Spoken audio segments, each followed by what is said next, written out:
Ešte predtým, ako sa pustíme do strihového procesu, si povieme, ako funguje ukladanie zdrojových súborov v Premiere Pro. Ak pracujete napríklad vo Photoshope, Illustrátore alebo aj obyčajnom textovom editore, pri importe obrázkov alebo iného materiálu vidíte, že veľkosť vášho zdrojového súboru sa zväčšuje. Čím viac obrázkov a dát importujete, tým väčší bude zdrojový súbor. Premiere Pro takto nefunguje. Najmä preto, že video a audio súbory majú omnoho väčšiu veľkosť ako obrázky, grafika alebo text. Výsledný súbor by tak mohol byť príliš veľký, až v niekoľkých gigabajtoch. Ak importujete do programu video, obrázok alebo iný materiál, Premiere Pro si k nemu vytvorí oficiálnu cestu. Cesta alebo file path predstavuje umiestnenie súboru na konkrétnom disku a vo vybranom priečinku. Program bude túto cestu vyhľadávať vždy po otvorení daného projektu.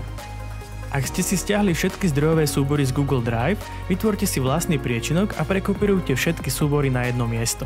Všimnite si, v akých priečinkoch ste si stiahli pracovné súbory.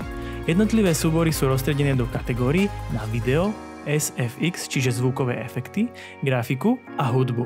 Taktiež je dobré vytvoriť si priečinok na export, kde budeme naše finálne video exportovať. Majte na pamäti, že organizácia súborov je kľúčová a dokáže vám ušetriť množstvo času. Vidíme sa u ďalšieho videa.